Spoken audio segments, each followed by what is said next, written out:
APL అమరావతిలో జరుగుతుంది. ఆంధ్రప్రదేశ్ ఏదైతే ఆంధ్ర ప్రీమియర్ క్రికెట్ లీగ్ ఏదైతే జరుగుతుందో దానికి రామ్ చరణ్ గారు గెస్ట్గా వచ్చారు. అదిగో రామ్ చరణ్ గారు గెస్ట్గా వచ్చారు. జూనియర్ ఎన్టీఆర్ని పిలవలేదు. ఎందుకనంటే కనుక టీడీపీ నుంచి జూనియర్ ఎన్టీఆర్కి దూరం ఉంది. ఎందుకంటే జూనియర్ ఎన్టీఆర్ టీడీపీతో కలవడం లేదు కాబట్టి జూనియర్ ఎన్టీఆర్ని మేము పక్కన పెట్టేశాం, రామ్ చరణ్ గారిని పిలిచాం. అందుకనే చూసావా ఎలాంటి పరిస్థితితో అంటే జూనియర్ ఎన్టీఆర్ ఉండాల్సిన ప్లేస్లో రామ్ చరణ్ ఉన్నాడు. అంటే ఏంటి, రామ్ చరణ్ మంచోడు, జూనియర్ ఎన్టీఆర్ చెడ్డోడు, ఇంతే కదా. ఈ రకంగా కొన్ని వీడియోలు అయితే కనుక యూట్యూబ్లో అల్చై చేస్తాను.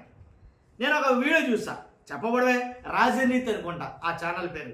దాంట్లో ఏంటంటే ఆయన మాట్లాడిన మాటలు కొన్ని మాటలు విన్నాను నేను. రాజనీతి ఏంటంటే కనుక అదిగో ఎదిగే కొద్దీ మనం కొన్ని నేర్చుకోవాలంట, పెద్దల నుంచి కొన్ని విషయాలు నేర్చుకోవాలంట. రామ్ చరణ్ నేర్చుకున్నాడో జూనియర్ ఎన్టీఆర్ నేర్చుకోవట్లా, కాబట్టే జూనియర్ ఎన్టీఆర్ దూరం అయిపోయాడు. ఈ రోజున ఏదైతే ఏపీఎల్ ప్రీమియర్ లీగ్ 2020 జరుగుతుందో, ఫైనల్ మ్యాచ్ జరుగుతున్నాయో దానికి గెస్ట్ కింద రామ్ చరణ్ వచ్చాడు. రామ్ చరణ్ కాదు రావాల్సింది, ఆ ప్లేస్లో జూనియర్ ఎన్టీఆర్ రావాలి. జూనియర్ ఎన్టీఆర్ కావాలనే జూనియర్ ఎన్టీఆర్ దూరం పెట్టింది కాబట్టి అని మాట్లాడుతున్నారు వాళ్ళు మాట్లాడి కూడా. ఇదొకటి అయితే కనుక తర్వాత బాలకృష్ణ గారు కొన్ని వ్యాఖ్యలు చేశారు. ఏదైతే బాలకృష్ణ గారు సినిమా అమరావతిలో ప్రారంభించారట, మొత్తానికి అది ముహూర్తపు షాట్స్ ఏదో తీసినట్టున్నారో దాని నిమిత్తం అదిగో సినిమా ఇండస్ట్రీని మొత్తం ఇక్కడికి రప్పించే బాధ్యత భుజాన్ని ఎత్తుకున్నాడు బాలకృష్ణ గారు. దానికేమో ఆ సినిమాకి క్లాప్ కొట్టారట నారా లోకేష్ గారు. గుర్తుందా లేదో మీకు, ఇంతకుముందు 2-3 పర్యాయాలు జగన్ గారు సినిమా ఇండస్ట్రీ వాళ్ళని అడిగారు, కోరారు. ఏమని, ఏపీలో కూడా మీరు సినిమాలు తీయండి, సినిమా ఇండస్ట్రీని ఏపీకి తీసుకురావడానికి ప్రయత్నాలు చేయండి, కావాలంటే మీకు స్థలాలు ఇస్తాం, ఇక్కడ మీకు కావాల్సినటువంటి అన్ని వసతులు సమకూరుస్తాం మేము అని అన్నాడు. గుర్తుందో లేదో. ఇప్పుడు వరకు వీళ్ళు మాట్లాడుతున్న మాట్లాడంటే సినిమా ఇండస్ట్రీ గురించి ఏపీ నుంచి పట్టించుకున్న ప్రభుత్వాలే లేవు. మొట్టమొదటిగా ఇదిగో ఇప్పుడు మళ్ళీ అంకురార్పణ జరుగుతుంది కూటమి ప్రభుత్వం ద్వారా అని కొన్ని వ్యాఖ్యలు అయితే మాట్లాడుతున్నారు. ఇది ముమ్మాటికి తప్పు, అబద్ధం.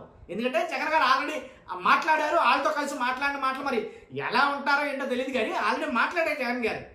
పెద్ద ఎత్తున వార్తలు వచ్చాయి, దాన్ని కూడా చెడుగా చిత్రీకరించడానికి చూశారు. వాస్తవంగా అయితే కనుక జగన్మోహన్ రెడ్డి గారు మీరు రండి, వస్తే స్థలాలు ఇస్తాం, మీరు రండి, కావాలంటే మేము పెట్టుబడులు పెడతాం, లేదా మీకు కావలసిన వసతులన్నీ మేము సమకూరుస్తామని ఆయన గంటాపదంగా చెప్పాడు. ఆయన గుర్తుంది కదా మీకు. అది అక్కడ కట్ చేస్తే ఇప్పుడు రామ్ చరణ్ రావడం ఏంటి, జూనియర్ ఎన్టీఆర్ని పిలవకపోవడం ఏంటి, రామ్ చరణ్ పిలవడం ఏంటి అంటే జూనియర్ ఎన్టీఆర్ని కావాలనేది మేము పిలవలేదని చెప్తే కొన్ని ఛానల్లో కావాలనే పిలవలేదు.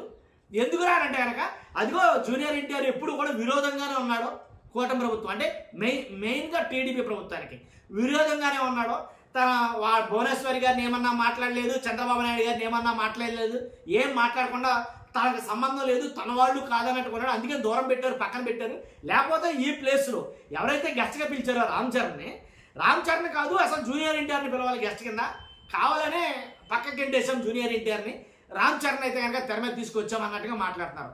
వాస్తవంగా నన్ను అడిగితే కనుక ఆ ఏపీఎల్ ఏదైతే క్రికెట్ లీగ్ ప్రీమియర్ వాళ్ళు జరుగుతుందో వాళ్ళ ఉద్దేశం ఏమై ఉంటుందంటే కనుక నా ఉద్దేశ ప్రకారంగా ఏదైతే పెద్ద సినిమా తీసాడో రామ్ చరణ్ దాంట్లో మ్యాక్సిమం క్రికెటేగా, దాని మీద కదా హైలైట్ అంత అయింది. కానీ సో అందు గురించి ఆయన గెస్ట్గా పిలుచుంటారేమో అని నా అభిప్రాయం. కానీ వీళ్ళు అలా కాదు, దీనికి వక్ర భాష్యం తీసుకుంటూ అదిగో రామ్ చరణ్ పిలవాలంటే రామ్ చరణ్ పిలుస్తాం, రామ్ చరణ్ అంటే ఇంకా ఈ ఛానల్ నేను చెప్పిన ఛానల్ అయితే కనుక ఎదిగే కొద్దీ ఒదిగినట్టు ఉండాలంట, ఎదిగే కొద్దీ మనం పెద్దవాళ్ళ నుంచి నేర్చుకోవాలంట. అందువల్ల రామ్ చరణ్ నేర్చుకున్నాడు, జూనియర్ ఎన్టీఆర్ ఏమో అహంకారంతో పక్కన ఉన్నాడో, టీడీపీని పట్టించుకోవట్లేదు అంటే కనుక ఆయనకి ఇష్టం లేదు రాజకీయాలు, ఆయన పాలిటిక్స్ ఇష్టం లేదేమో, లేకపోతే వీళ్ళ పద్ధతులు నచ్చలేదేమో, వీళ్ళని ఎందుకైనా దూరం పెట్టాలని దూరం పెట్టాడేమో. ఆయన ఉద్దేశాలు ఏంటో మనకు తెలియదు కదా. మనకు తెలియకుండా మనం ఎందుకు, మీకు నచ్చింది రామ్ చరణ్ పిలుచుకున్నారు, దాంట్లో తప్పే ఉంది, దీనికి కూడా రాద్దాంతం ఏంటి, రాజకీయం ఏంటి నాకు తెలియగలుగుతాను. ఇప్పుడు పిలిస్తే వచ్చాడు రామ్ చరణ్ గారు, ఎప్పుడైనా కానీ పిలవకపోతే ఆయన రాడు కదా పనిగట్టుకుని.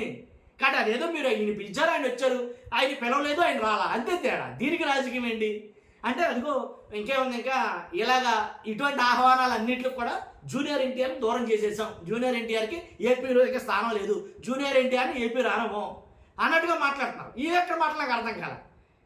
ఇప్పుడు ఆయన మస్తాన్ మొర్రో అని అనలేదు కదండి ఆయన.